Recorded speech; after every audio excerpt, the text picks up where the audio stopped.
Christ's Letters, continuation of letter number 7.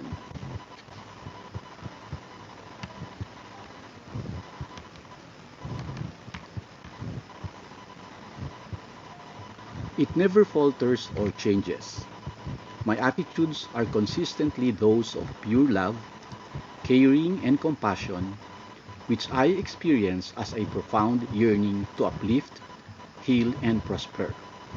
Therefore, it is perfectly possible for some people, if sufficiently sensitive to consciousness vibrational frequencies, to become aware of my presence, or love, or extra life force when they are in a state of conscious yearning, seeking, praying to know me better or evolve spiritually.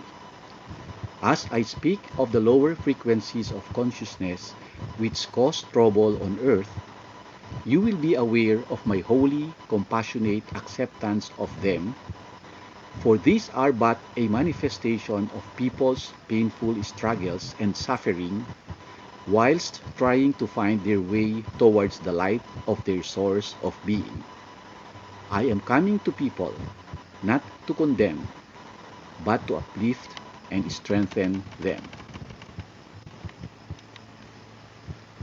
I radiate my Christ consciousness towards you by receiving and holding your name and spiritual form in my mind when you appeal to me for assistance. And according to your receptivity and freedom from magnetic bonding rejection impulses, a little of the divine nature of being is absorbed by your present consciousness vibrational frequencies, which then experience a strong sense of upliftment. Therefore, it should be clear to you that as you unload your earthly consciousness of its emotional bondage by mentally or emotionally rejecting the patterns of emotional thought you perceive to be out of harmony with divine love, so will you become more and more aware of higher inspiration invading your mind, even your solar plexus, giving you guidance in times of need when you are unable to perceive the right course of action or unable to clear yourself of emotional ego thinking when reacting to a troublesome situation. With my help, you can live in two dimensions: that of the physical world in which your body resides, bringing you your experiences, and that of the higher standpoint of Christ consciousness, which will enable you to transcend the ego thinking and radiate thoughts and feelings into your situations from that state of being I termed the kingdom of heaven. I am not alone in this work.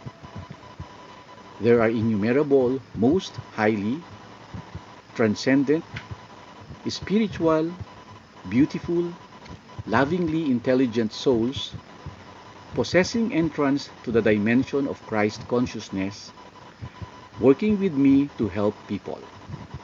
Although we are in the dimension of Christ consciousness, we are all individuals. We are not replicas of each other. We all express the Christ consciousness in differing glorious ways. The emphasis of our activities placed on differing facets of creativity. We have powerful imaginations and are able to create and bring into visible, individual form within our own dimension those things which are way beyond your present comprehension. You will hear that all over the world, people are receiving inspiration and are aware of the Christ presence. My inspiration radiated to the world at this time is received by different natures and different minds. Due to their prior mental conditioning, the inspiration will lead each person along a different path. The messages I am able to insert into their consciousness will wear differing faces. In some cases, the messages will be grossly distorted by the recipient, who is who is psychically receptive but possesses an orthodox mind which clings to the beaten religious tracks of yesteryears. Any message received which might contradict accepted beliefs will be hurriedly pushed out of mind and authorship attributed to Satan. For this reason, it has been possible only to reach the mind which is open and eager for truth rather than traditional teaching. You can be certain, however, that my personal message will always awaken people to the urgent need to move away from the restricting and erroneous tenets of all dogma and institutionalized religion. The message will open up channels of consciousness leading to the growth of spiritual awareness. It will be leading people into ever higher and higher dimensions of celestial thought as opposed to earthly and materialistic concepts. It will impart a more vivid appreciation of the true nature of your source of being and the universe in which you presently live. I prophesied when on earth that the time would come when I would return as lightning flashes from east to west across the sky. This was a graphic description of the way in which I am presently working. Perhaps, after the foregoing paragraph, you will accept the lightning has struck worldwide in such a form as to reach those who are eagerly hoping for my return. My truth is intended to uplift and illumine the minds of those who are seeking to waken people to the many causes of misery and future destruction of the planet. Countless old souls are acting selflessly in hundreds of different ways to alleviate the suffering of people in need, devoting all their energies, time, earthly status to the promotion of love for nature, animals and their well-being and protection, and the future health of the planet itself. Although these lovely souls may not be aware of it, none of these concerns arose out of earthly human thought, exclusively geared towards selfish needs, but from the dimension of Christ consciousness, where all living things are seen to be an expression of the love or intelligence of the source of all being. In this letter, I want to explain clearly that I have come through the medium of these words to assist receptive people in all stratum of society, laborer to general, clerk to president, to work entirely from the standpoint of love.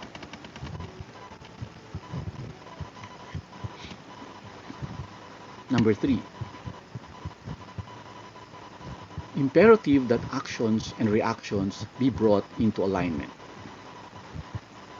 There are spiritual, scientific, materialistic reasons why it is absolutely imperative that people should devote all their mental and emotional energies and sensitivities to bringing their actions and reactions into perfect alignment and harmony with unconditional love, divine consciousness.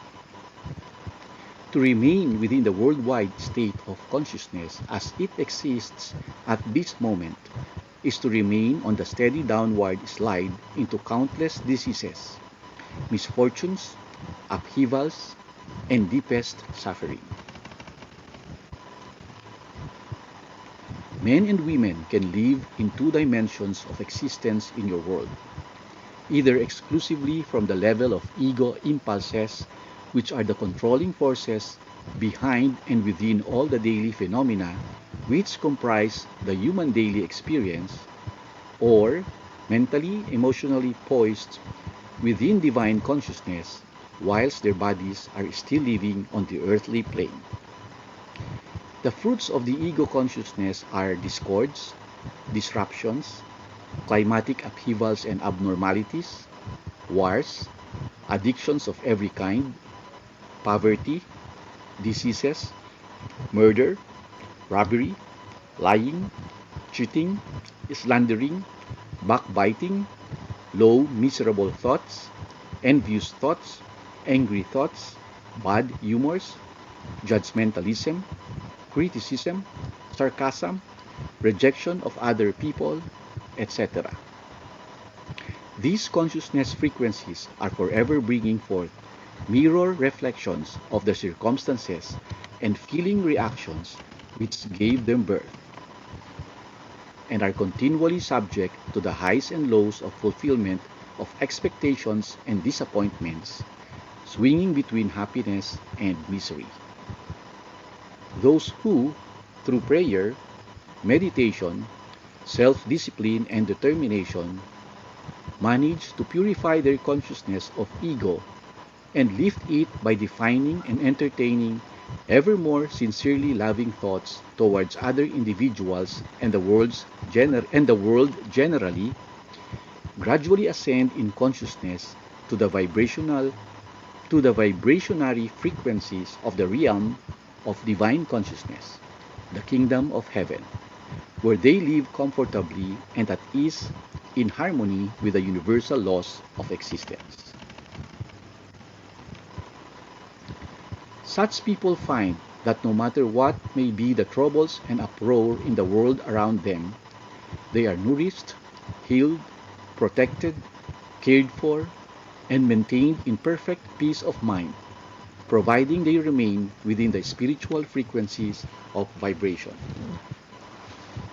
When they allow themselves to be drawn down into selfish disputes and any negative human condition involving any of the attributes of ego, the peace abruptly disappears and they find themselves trapped in the consciousness frequencies of vibration, which are fed by similar consciousness frequencies of other people in their environment. They are like a fly caught in a spider's web, and the ensuing battle to extricate thoughts from the lower frequencies of consciousness vibration can be exhausting and painful. At such times, constant meditation and prayer, a plea for help, strength and guidance in achieving the right emotional attitudes are the only means by which a spiritual traveler can find his way back from the entrapping lowered energy fields to a state of harmony with the heavenly consciousness frequencies of vibration. You may think that the foregoing is too difficult to understand and not necessary in your search for spiritual upliftment. On the contrary, this understanding of the nature of your consciousness is highly important. If you should find yourself descending into lowered consciousness frequencies of vibration and experiencing the conflict between what you are feeling at the moment and what you know you ought to be feeling or would like to be feeling, you will experience more control if you realize you are suffering because you have allowed your normal spiritual consciousness vibrational frequencies to drop. Pinpoint the reason and take it to divine consciousness for a resolution of the inner conflict. In time, guidance as to the correct attitudes and affirmations to clear the problem will be given you swiftly in response to your prayer. Furthermore, as you lift your level of consciousness frequencies, you will find that you are inwardly strengthened in spirit and life force. And the opposite occurs when you find yourself entrapped in lower consciousness vibrations, either through a personal descent into lower thought frequencies, or by being emotionally drawn into them through communication with a negative or egotistic personality. When this happens, you will experience a loss of energy. This loss of energy results in a depletion of physical energy in your body cells. Therefore, when deliberately setting out on a spiritual journey, you should visualize yourself as being like a traveler boarding a train bound for the destination of your choice. If, when traveling, You leap out of the window on glimpsing verdant valleys or exciting cities offering pleasures of some sort,